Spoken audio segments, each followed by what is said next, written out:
मेरी last video के अंदर हमने मूल अधिकारों का पार्ट 1 पढ़ा था। आज इस वीडियो में हम अपने मूल अधिकारों को कंप्लीट करेंगे, पार्ट 2 पढ़ेंगे।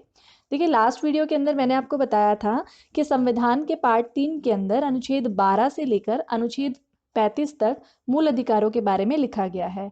अनुच्छेद 12 के अंदर राज्य की परिभाषा को परिभाषित किया गया है। अनुच्छेद 13 के अंदर बताया गया है कि संसद ऐसा कोई भी कानून नहीं बना सकती है जो कि मूल अधिकारों के प्रभाव को कम करता हो या मूल अधिकारों से असंगत हो। साथ ही हमने हमारे लास्ट वीडियो के अंदर नागरिकों के समानता से रिलेटेड जितने भी मूल अधिकार थे वो सब पढ़े थे, जो कि अनुच्छेद 14 से 18 के बीच में रखे गए हैं। आज हम अपने रिमेनिंग मूल अधिकारों को कंप्लीट करेंगे, यानी कि अनुच्छेद नंबर 19 से लेकर अनुच्छेद 35 तक जो हमारे मूल अधिकार रह रहे हैं उनके बारे में हम इस वीडियो के अंदर पढ़ेंगे। स्टार्ट करते हैं। स्वतंत्रता का अधिकार। देखिए, नागरिकों को स्वतंत्रता से रिलेटेड जो मूल अधिकार दिए गए हैं वो रखे गए हैं अनुच्छेद 19 से लेकर अनुच्छेद 22 तक। तो 1 बाय 1 हम सारे अनुच्छेदों को पढ़ेंगे, बहुत अच्छे से डिटेल से पढ़ेंगे। सबसे पहले हम पढ़ेंगे अनुच्छेद 19। सबसे पहले मैं आपको बताना चाहूंगी, जो अनुच्छेद 19 है इसके दो खंड हैं। अनुच्छेद 19 के दो खंड हैं, एक है खंड 1 और एक है खंड 2। सबसे पहले हम देखेंगे कि खंड 1 के अंदर क्या रखा गया है। देखिए, अनुच्छेद 19 का जो खंड 1 है इसके अंदर मूल संविधान के अंदर 7 स्वतंत्रताएं दी गई थी, लेकिन वर्तमान में जो अनुच्छेद 19 का खंड 1 है इसके अंदर 6 स्वतंत्रताएं हैं। तो 7वीं स्वतंत्रता कौन सी थी और उसे कैसे हटाया गया? तो देखिए, 7वीं स्वतंत्रता जो है वो संपत्ति से संबंधित एक मूल अधिकार था, जिसको 44वें संविधान संशोधन के द्वारा इस लिस्ट से हटा दिया गया है। तो देखिए, यहाँ पर दो तरह से क्वेश्चन पूछा जा सकता है। पहला क्वेश्चन यह पूछा जा सकता है कि मूल संविधान के अंतर्गत अनुच्छेद 19 में कितनी स्वतंत्रताएं दी गई थी? तो हमारा आंसर होगा 7। लेकिन अगर ये पूछा जाए अनुच्छेद 19 के अंतर्गत वर्तमान में नागरिकों को कितनी स्वतंत्रताएं प्रदत्त है, तो हमारा आंसर होगा 6। हमें यहाँ पर कंफ्यूज नहीं होना है, क्वेश्चन को बहुत ध्यान से रीड करना है। अगर मूल संविधान के बारे में पूछा जाए तो हमारा आंसर 7 होगा, और अगर वर्तमान में पूछा जाए या वर्तमान नहीं लिखा हो, सिंपली कहा जाए कि अनुच्छेद 19 के अंतर्गत कितनी स्वतंत्रताएं दी गई हैं, तो हमारा आंसर जो है वो 6 होगा। आगे बढ़ते हैं। अब ये 6 स्वतंत्रताएं जो हमें अनुच्छेद 19 के अंतर्गत दी गई हैं, ये 6 स्वतंत्रताएं कौन सी हैं इनके बारे में हम देखते हैं। देखिए, सबसे पहले अनुच्छेद 19 के खंड 1 के अंदर जो पहली स्वतंत्रता दी गई है, जिसे 19(1) क कहते हैं, वो है वाक और अभिव्यक्ति की स्वतंत्रता। इससे आशय है कोई भी नागरिक है उसको अपने विचारों को अभिव्यक्त करने की, भाषण देने की पूरी स्वतंत्रता है। चाहे वो रिटर्न रूप में दे, कहीं पे ब्लॉग लिखे, कोई पुस्तक लिखे, किसी न्यूज़पेपर में अपने व्यूज छपवाना चाहता है, उसे हर तरह की स्वतंत्रता है। उसे मूल अधिकारों के अंतर्गत ये स्वतंत्रता प्रदान की गई है। दूसरी स्वतंत्रता प्रदान की गई है शांतिपूर्ण व निरायुद्ध सम्मेलन करने की। निरायुद्ध का मतलब है कोई भी अगर नागरिक जो है मिलकर कोई सम्मेलन करते हैं तो उसमें अस्त्र शस्त्रों के बिना वो सम्मेलन किसी भी स्थान पर कर सकते हैं। उसके बाद है नेक्स्ट अनुच्छेद है 19(1) ग।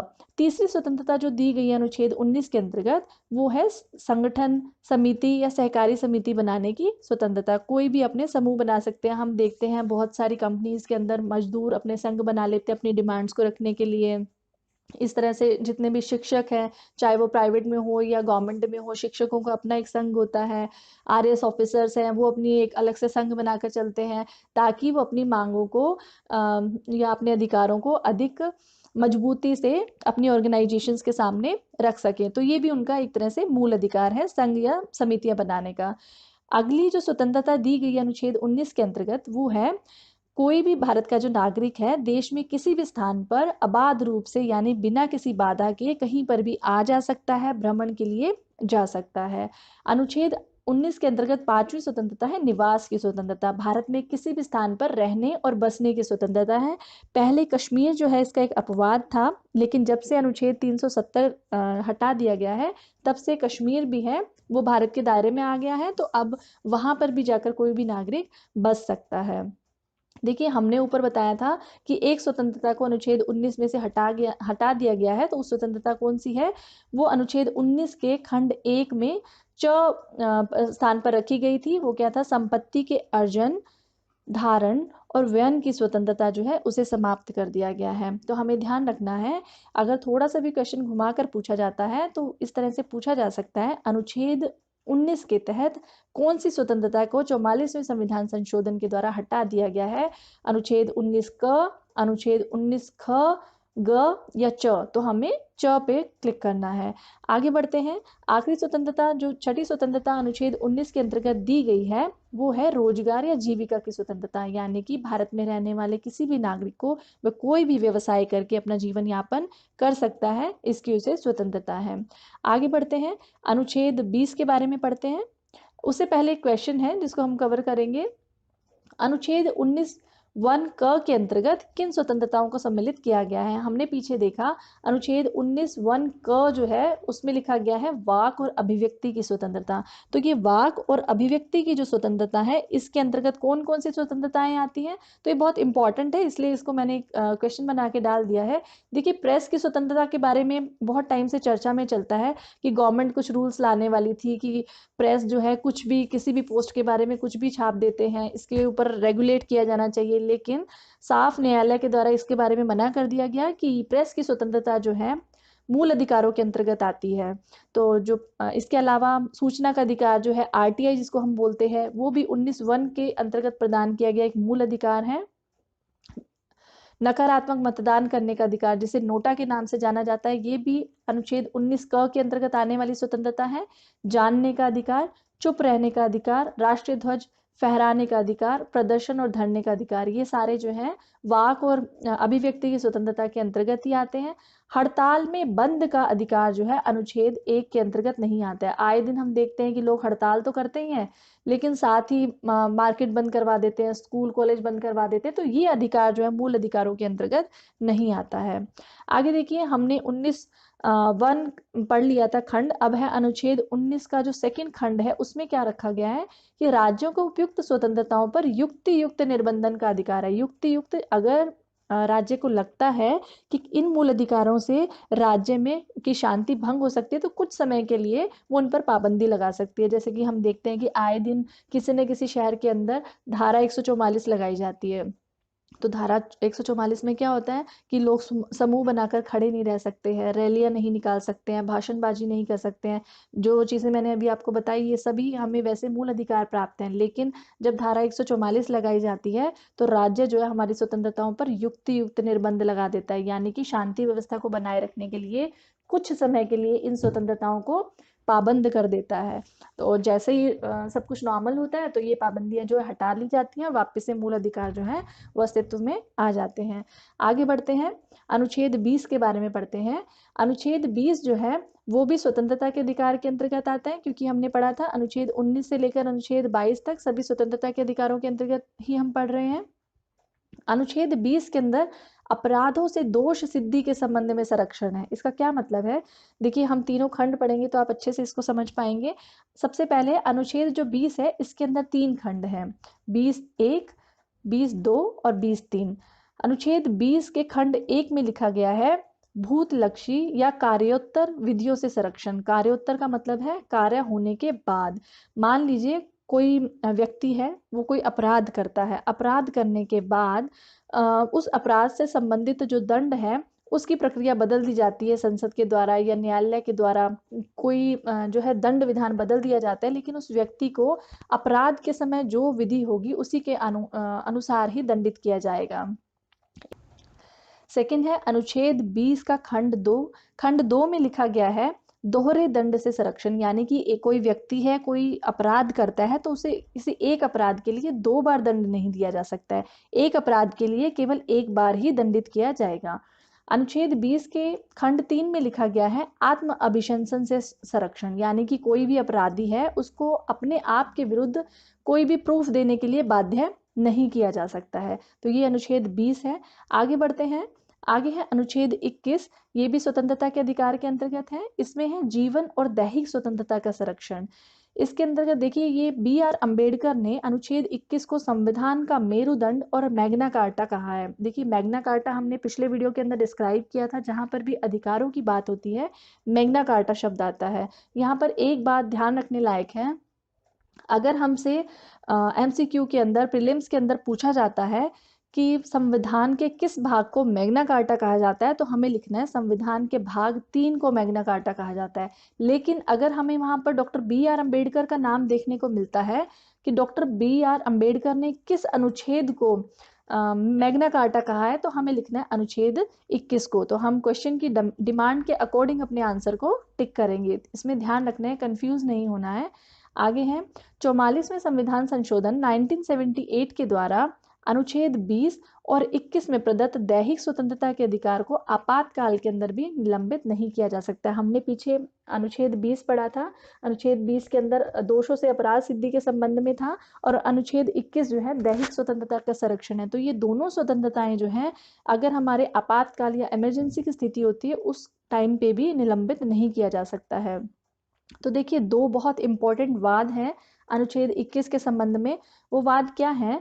पहला वाद है ए के गोपालन बनाम मद्रास राज्य 1950। इस वाद के अंदर क्या कहा गया था? इसमें कहा गया था कि संसद जो है ये दैहिक और जो जीवन की स्वतंत्रता का संरक्षण है, इससे नागरिकों को वंचित कर सकती है। लेकिन इसके बाद एक दूसरा वाद आया था, मेनका गांधी बनाम भारत संघवाद 1978 के अंदर। उसके अंदर ये फाइनल कर दिया गया था कि ये जो जीवन और दैहिक स्वतंत्रता का अधिकार है, ये नागरिकों से किसी भी आधार पर संसद जो है इसको वंचित नहीं कर सकती है, इसको पाबंद भी नहीं कर सकती है इसको। आगे बढ़ते हैं, अनुच्छेद 21 के तहत कौन कौन सी स्वतंत्रताएं नागरिकों को दी गई हैं? तो देखिए, सबसे पहले आपको बताना चाहूंगी, ये जो क्वेश्चन है as it is RS mains 2016 के अंदर पूछा गया है कि अनुच्छेद 21 में नागरिकों को कौन कौन सी स्वतंत्रताएं दी गई हैं। वैसे तो बहुत लंबी चौड़ी लिस्ट है, यहाँ पर हम कुछ इंपॉर्टेंट स्वतंत्रताओं के बारे में देख लेते हैं। तो अनुच्छेद 21 के अंतर्गत गरिमा और प्रतिष्ठा के साथ जीने का अधिकार, एकांत कारावास के विरुद्ध संरक्षण का अधिकार, त्वरित न्याय पाने का अधिकार, प्रदूषण मुक्त जलवायु और स्वच्छ वातावरण का अधिकार। देखिए, दिल्ली में बहुत ज़्यादा पॉल्यूशन की स्थिति इन दिनों देखने को मिल रही थी, तो सुप्रीम कोर्ट ने संज्ञान लेकर रूल बनाने के लिए कहा था, कुछ कड़े नियम कानून बनाने के लिए दिल्ली गवर्नमेंट को कहा था। तो वो अनुच्छेद 21 के अंतर्गत ही अपनी शक्तियों का प्रयोग करते हुए कहा था कि नागरिकों को दैहिक और जीवन की स्वतंत्रता का अधिकार है। उसके अंतर्गत एक स्वतंत्रता प्रदूषण मुक्त जलवायु की भी है। इसी के अंतर्गत संज्ञान लेते हुए सुप्रीम कोर्ट ने दिल्ली कोर्ट को त्वरित कुछ एक्शन लेने के लिए निर्देश दिए थे। विदेशी भ्रमण पर जाने का अधिकार, सुनवाई का अधिकार, निशुल्क विधिक सहायता का अधिकार, आहार पाने का अधिकार और निजता का अधिकार।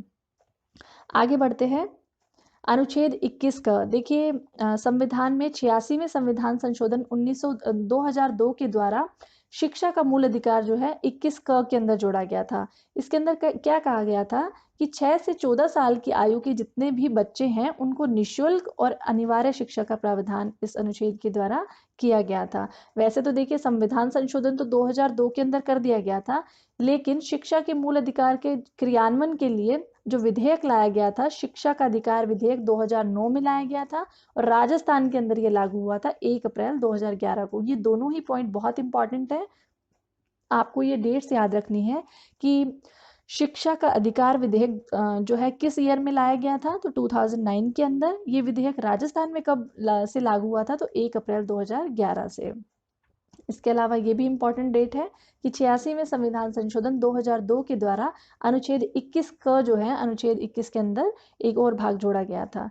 आगे बढ़ते हैं, अनुच्छेद 22। अनुच्छेद 22 जो है ये गिरफ्तारी से संरक्षण के बारे में है, कि ऐसा नहीं कि कोई भी पुलिस जो है मनमानी करते हुए कभी भी किसी को अरेस्ट कर लेगी। ये उसके विरुद्ध संरक्षण नागरिकों को देता है कि देखिए, 24 घंटे से ज़्यादा अवधि के लिए बिना न्यायालय के आदेश के गिरफ्तार नहीं किया जा सकता है। यानी कि अरेस्ट वारंट के बिना 24 घंटे से ज़्यादा किसी भी अपराधी को नहीं रख सकते हैं। अपराधी नहीं कह सकते हैं, किसी पर मान लीजिए शक है, पुलिस उसको गिरफ्तार करती है, तो बिना अरेस्ट वारंट के उसको 24 घंटे से ज़्यादा अपने पास नहीं रख सकती है। और जो भी गिरफ्तारी का कारण है, उसको जल्दी से जल्दी अभियुक्त को बताया जाना चाहिए, और जो भी जिसको अरेस्ट किया गया है, वो अपनी इंटरेस्ट के किसी भी वकील से परामर्श कर सकता है, बचाव का अधिकार भी है उसको। इसके कुछ अपवाद हैं। अगर किसी विदेशी शत्रु को गिरफ्तार किया जाता है तो उसको ये सारी फैसिलिटीज जो है वो प्रदान नहीं की जाएगी। निवारक निरोध विधि के अधीन भी गिरफ्तार किया जाता है तो उसको भी ये फैसिलिटीज नहीं दी जाएगी। अब है निवारक निरोध क्या होता है? तो देखिए, कोई भी अपराध है उसको किए जाने से पहले व्यक्ति को रोक देना निवारक निरोध कहलाता है। इसको एक सिंपल से एग्जाम्पल से समझते हैं। मान लीजिए कोई व्यक्ति है, उस पर पुलिस को ये डाउट है ये किसी प्रकार की नक्सली गतिविधियों के अंदर या आतंकी गतिविधियों के अंदर संलिप्त है, तो गवर्नमेंट उसके ऊपर या पुलिस जो है उसके ऊपर कुछ रिस्ट्रिक्शंस लगा सकती है। मान लीजिए वो किसी तरह का ट्रेनिंग कैंप चला रहे हैं, ट्रेनिंग कैंप की आड़ में वो आतंकवादी गतिविधियां चला रहे हैं या कोई गन्स चलाने की वो ट्रेनिंग दे रहे हैं, तो गवर्नमेंट को अगर डाउट है या पुलिस को अगर डाउट है तो उसको उसकी सभी प्रकार की जो गतिविधियां हैं उसको प्रतिबंधित कर सकते हैं। तो इसे कहा जाता है निवारक निरोध। यानी कि अपराध किए जाने से पहले ही कुछ सेफ्टी जो मेजर्स हैं उसको ले लेना, ये होता है निवारक निरोध। और ये जो है समवर्ती सूची का विषय है। राज्य सरकार और केंद्र सरकार दोनों ही इसके ऊपर कानून बना सकते हैं अपनी अपनी परिस्थितियों के अकॉर्डिंग। तो यहाँ पर हमारे स्वतंत्रता के अधिकार, जो स्वतंत्रता के मूल अधिकार हैं, वो समाप्त होते हैं, जिसमें अनुच्छेद 19 से लेकर अनुच्छेद 22 तक हमने पढ़ा है। चलिए आगे बढ़ते हैं। नागरिकों को किसी भी प्रकार के शोषण के विरुद्ध भी कुछ अधिकार दिए गए हैं, वो रखे गए हैं अनुच्छेद 23 और 24 के अंदर। देखते हैं ये अधिकार क्या हैं। सबसे पहले हम पढ़ेंगे अनुच्छेद 23। अनुच्छेद 23 के अंदर लिखा गया है कि मानव के दुर्व्यापार के विरुद्ध भी संरक्षण दिया गया है नागरिकों को। दुर्व्यापार का मतलब है किसी भी प्रकार की बंधुआ मजदूरी हो गई, दास प्रथा हो गई या मानवों की तस्करी हो गई, इन सभी से संरक्षण प्रदान करता है अनुच्छेद 23। अनुच्छेद 23 में लिखा गया है कि बेगार व बलात् श्रम के विरुद्ध भी अधिकार जो है ये संरक्षण प्रदान करता है। देखिए, बेगार, बेगार का मतलब होता है किसी से बिना पैसे के काम करवाना, यानी कि उसको मजदूरी नहीं देना या फिर काम करवाकर और बदले में कम मजदूरी देना भी बेगार के अंतर्गत आता है। बलात् का मतलब होता है किसी से जबरदस्ती मजदूरी करवाना। तो बेगार और बलात् श्रम के विरुद्ध भी संरक्षण प्रदान किया गया अनुच्छेद 23 के द्वारा। अनुच्छेद 24 के अंदर क्या लिखा गया है? अनुच्छेद 24 में लिखा गया है कि 14 साल से कम आयु के जो बच्चे हैं उनको किसी भी प्रकार के कारखानों में, खानों में या किसी भी जोखिमपूर्ण कार्यों में नहीं लगाया जा सकता है। यहाँ पर एक चीज़ और बताना चाहूँगी आपको कि देखिए, 10 अक्टूबर 2006 को जो सेंट्रल गवर्नमेंट थी उन्होंने एक अधिनियम लेकर आए थे, बाल श्रम प्रतिषेध और विनिमय अधिनियम 1986। उसके तहत क्या था कि घरों और होटलों में भी 14 साल के से जो छोटे बच्चे हैं उनसे काम करवाने पर प्रतिबंध लगा दिया गया था। यहाँ पर एक बहुत ही इम्पॉर्टेंट फैक्ट ये है, ये जो अनुच्छेद है अनुच्छेद 24, ये अत्यांतिक है, यानी कि इसका कोई अपवाद नहीं है। देखिए, हमने पीछे बहुत सारे मूल अधिकारों में बहुत सारे अनुच्छेद देखे हैं। हमने समानता का अधिकार देखा था। समानता के अधिकार में हमने पढ़ा था कि देश के सभी नागरिकों को समान समझा जाएगा। लेकिन उसमें भी हमने अपवाद देखा कि राष्ट्रपति और राज्यपाल जो है उनको कुछ एक्स्ट्रा प्रिविलेजेस दिए जाते हैं, है ना, उनको बिना पहले इंटीमेट किए उनको गिरफ्तार नहीं कर सकते हैं। इसी तरीके से संसद सदस्य हैं या विधान मंडलों के सदस्य हैं, उनके लिए भी कुछ स्पेशल नियम है। उनकी उनके अपवाद थे, समानता के जो अधिकार थे उसके अपवाद थे। इसी तरह से स्वतंत्रता के हमने अधिकार पढ़े, उसमें भी हमने देखा कि वैसे तो अनुच्छेद 19 के तहत हमें 6 स्वतंत्रताएं दी गई हैं, लेकिन राज्य जो है उस पर युक्तियुक्त निर्बंध लगा सकता है, एक तरह से ये उसका अपवाद था। लेकिन ये जो अनुच्छेद 24 है, इसमें 14 साल से कम बच्चों को किसी भी प्रकार के जोखिमपूर्ण कार्यों में या घरों होटलों में काम नहीं करवा सकते, इसका कोई भी अपवाद नहीं है। मतलब कि कोई भी व्यक्ति अगर 14 साल से छोटे बच्चों को ऐसे कार्यों में लगाता है तो वो किसी भी तरह से उसको जस्टिफाई नहीं कर सकता है। आगे बढ़ते हैं। देखिए, धार्मिक स्वतंत्रता का अधिकार ये बहुत बहुत इम्पॉर्टेंट है।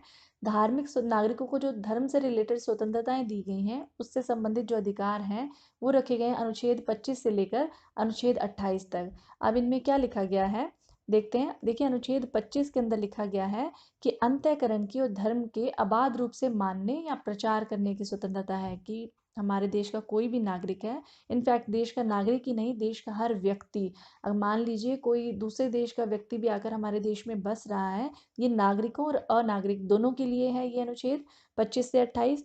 कोई भी व्यक्ति जो भारत में रहता है उसको किसी भी धर्म को मानने की, उसके प्रचार करने की, उस धर्म के जो नियम कायदे कानून है उनका अनुसरण करने की पूरी स्वतंत्रता है।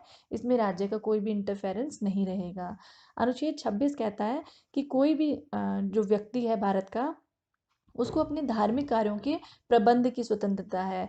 मान लीजिए वो धार्मिक कार्यों के लिए कोई दान लेने के लिए कोई संस्था स्थापित करना चाहता है तो स्थापित कर सकता है, उस धन संस्था का प्रबंधन भी कर सकता है, संस्था के नाम से प्रॉपर्टी भी खरीद सकता है, चल अचल संपत्ति ले सकता है। तो ये सारे कार्य जो है अनुच्छेद 26 के अंतर्गत आते हैं।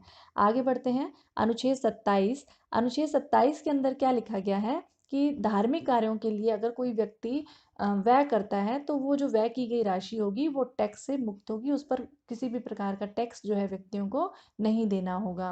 अनुच्छेद 28 है। अनुच्छेद 28 में लिखा गया है कि धार्मिक शिक्षा में उपस्थित होने से स्वतंत्रता है। देखिए अनुच्छेद 28 में क्या लिखा गया है, मान लीजिए राज्य सरकार या केंद्र सरकार किसी भी स्कूल कॉलेज या किसी भी शिक्षण संस्थान जो है उसको चला रही है, पूरी तरह से उसको फंड्स जो है गवर्नमेंट से मिल रहे हैं, तो वो अपने शिक्षण संस्थान के अंदर किसी भी धर्म विशेष की शिक्षा जो है नहीं दे सकते हैं। अगर पूरी तरह से गवर्नमेंट एडेड है, पूरे जो फंड्स हैं गवर्नमेंट दे रही है, तो वहाँ पर किसी भी प्रकार के स्पेसिफिक धर्म की शिक्षा नहीं दी जाएगी।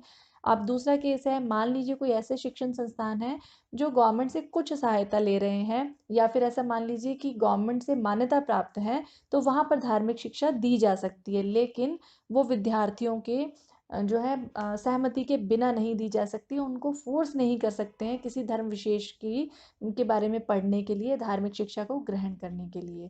आगे बढ़ते हैं, देखिए संस्कृति और शिक्षा संबंधी कुछ मूल अधिकार भी रखे गए हैं। तो ये अनुच्छेद रखे गए अनुच्छेद 29 और 30 के अंदर। इसमें क्या कहा गया है, पहले हम पढ़ेंगे अनुच्छेद 29 के बारे में।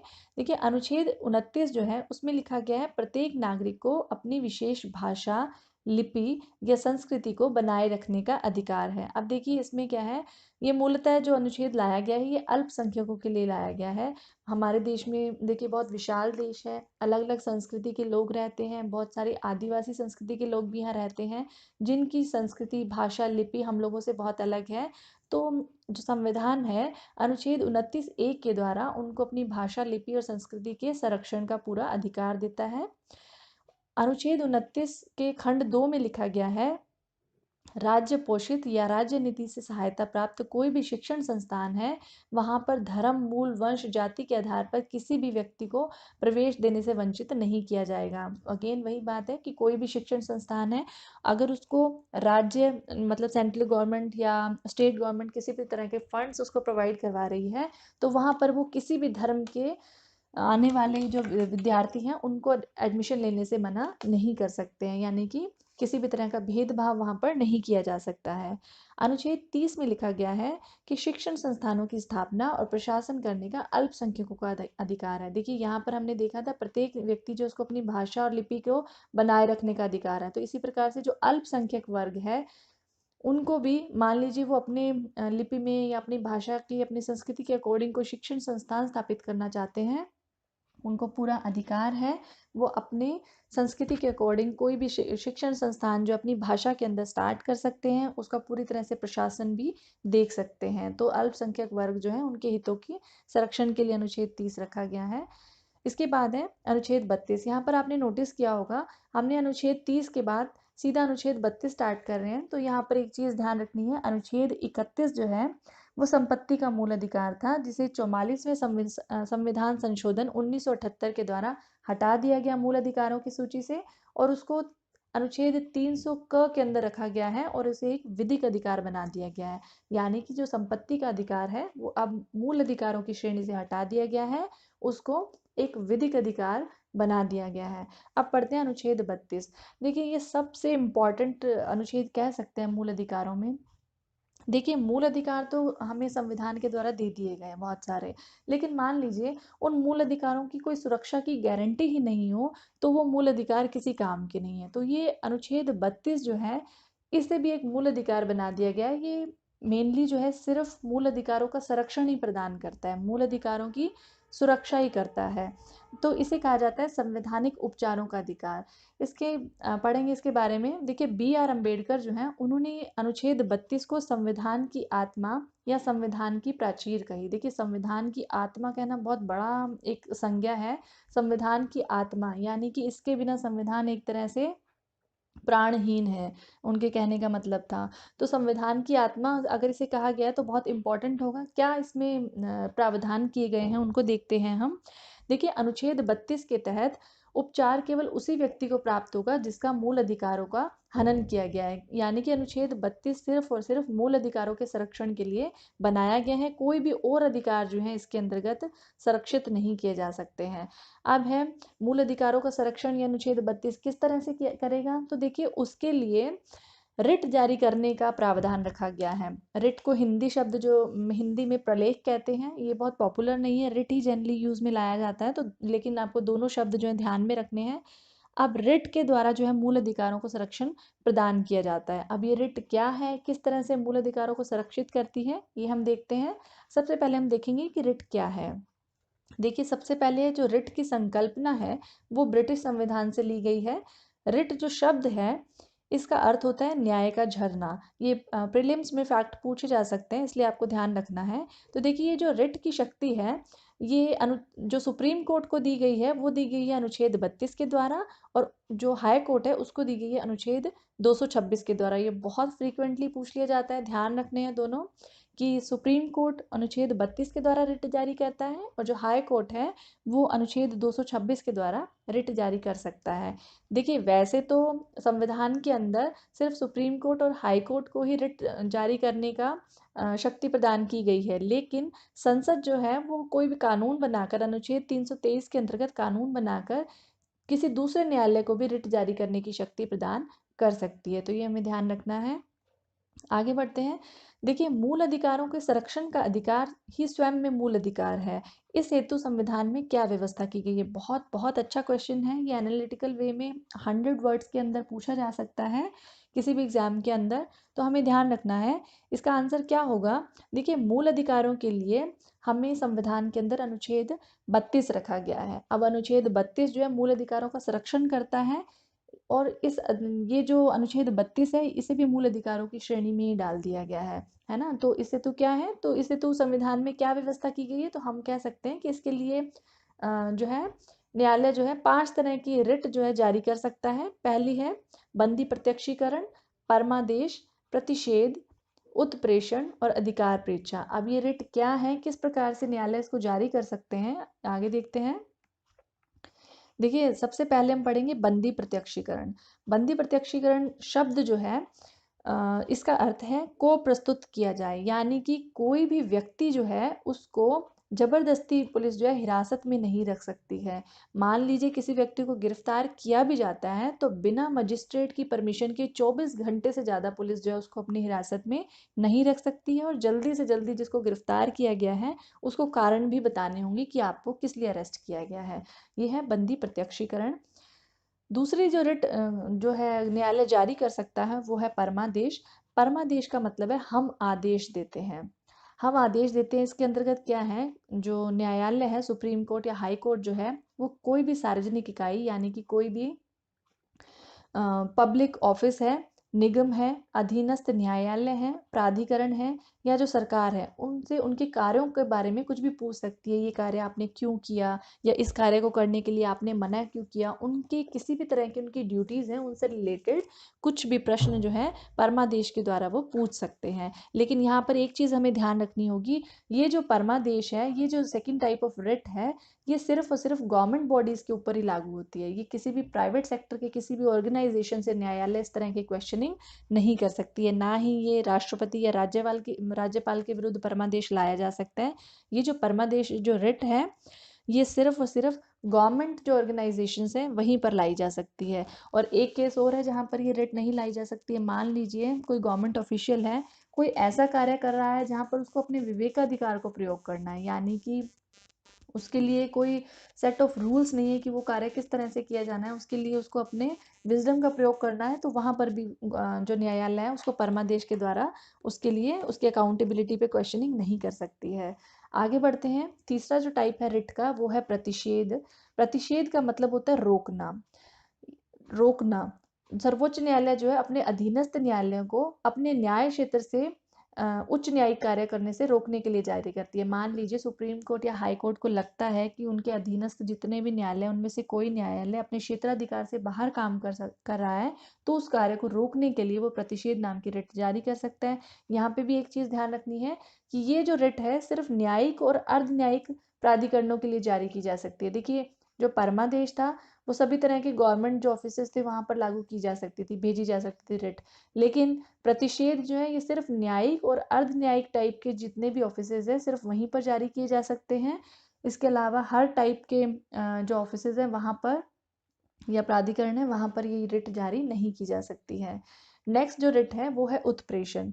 उत्प्रेषण का मतलब है प्रमाणित होना या सूचना देना। अब देखिए, उच्चतम या उच्च न्यायालय अपने न्यायालयों में से किसी भी विषय को अपने पास मंगवा सकते हैं। हम जानते हैं कि हायरार्की है, ये जो न्यायालय है हमारी न्यायिक व्यवस्था है ना, जिला न्यायालय, सत्र न्यायालय, बहुत तरह के न्यायालय होते हैं। तो सुप्रीम कोर्ट और हाई कोर्ट जो है अपने अधीनस्थ न्यायालयों में से किसी भी न्यायालय में कोई भी केस चल रहा है उससे रिलेटेड कोई भी जानकारी, कोई भी दस्तावेज जो अपने पास मंगवा सकते हैं, उनकी जांच भी कर सकते हैं। अब देखिए, जनरली जो है ये उत्प्रेषण जो रिट होती है ये तब जारी करती है जब उनको लगता है उनके सुप्रीम कोर्ट या हाई कोर्ट के जो अधीनस्थ न्यायालय है वो किसी तरह से अपने क्षेत्राधिकार से बाहर काम कर रहे हैं।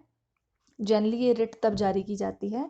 नेक्स्ट जो रिट है वो है अधिकार परीक्षा। देखिए, अधिकार परीक्षा क्या है, आपका प्राधिकार क्या है, इसका अर्थ है आपका प्राधिकार क्या है। मान लीजिए न्यायालय को लगता है कि कोई पदाधिकारी किसी ऐसे पद पर कार्य कर रहा है जिस पर उसको कार्य करने के लिए वो कानूनन हक नहीं है उसको उस पद पर कार्य करने का, तब वो पूछ सकते हैं। यहाँ पर एक चीज हमें ध्यान देनी होगी, मान लीजिए ये को वारंटो कहा जाता है इसको लैटिन भाषा में, अधिकार परीक्षा को। मान लीजिए को वारंटो ये रिट किसी को जारी हो गई है, किसी ऑफिसर को, तो वो तब तक अपने पद पर कार्य नहीं कर सकता है जब तक वो न्यायालय को सेटिस्फैक्ट्री आंसर नहीं दे देता है कि मैं इस पद पर किस नियम के अकॉर्डिंग कार्य कर रहा हूँ। देखिए, रिट के ऊपर एक बहुत अच्छा क्वेश्चन था जिसको मैंने नोट किया, रिट या प्रलेख विवेकी उपचार है, समझाइए। तो देखिए, रिट के लिए अप्लाई तो कोई भी व्यक्ति कर सकता है जिसमें उसका हित हो, लेकिन वो जो है अधिकार के रूप में इसका दावा नहीं कर सकता है। कि ऐसा नहीं है कि आपने रिट लगा दी है तो आपके फेवर में ही न्यायालय जो है इसका फैसला देगा, ऐसा नहीं है।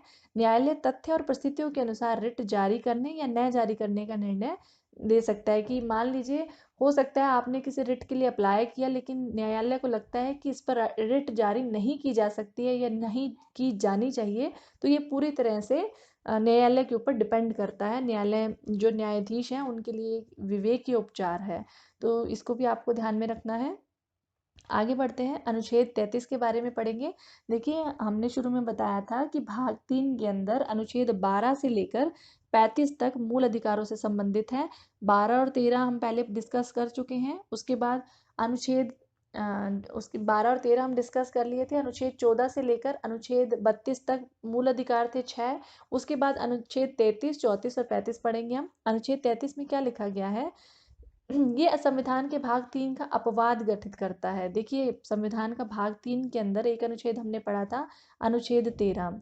अनुच्छेद 13 के अंदर हमने पढ़ा था कि संसद कोई भी ऐसी विधि नहीं बना सकती है जो कि मूल अधिकारों का वंचन करती हो या नागरिकों को मूल अधिकारों से वो वंचित करती हो। लेकिन अनुच्छेद 33 के अंदर ये कहा गया है कि संसद को वह शक्ति है कि वह कुछ विशिष्ट वर्गों के संबंध में कुछ ऐसी विधियां बना सकती है जो उनको मूल अधिकारों से वंचित करती हो। अब ये कौन से लोग हैं जिनके लिए नियम बना सकती हैं, इसको सरल भाषा में कहे ना, तो कुछ ऐसे ऑफिशियल्स या कुछ ऐसे प्राधिकरण हैं जिनके लिए संसद विधि बना करके उनको मूल अधिकारों को से वंचित कर सकती है या थोड़ी टाइम के लिए उन पर पाबंदी लगा सकती है। कौन कौन से ऑफिशियल हैं, तो मान लीजिए सशस्त्र बल हैं या गवर्नमेंट एम्प्लॉयज़ हैं या इंटेलिजेंस ब्यूरो के लोग हैं। इनको अपने कर्तव्यों के सुचारू रूप से सुचालन के लिए या सिक्योरिटी के पॉइंट ऑफ व्यू से कुछ टाइम के लिए इनके मूल अधिकारों को निराकृत करने वाले कानून बना सकती है।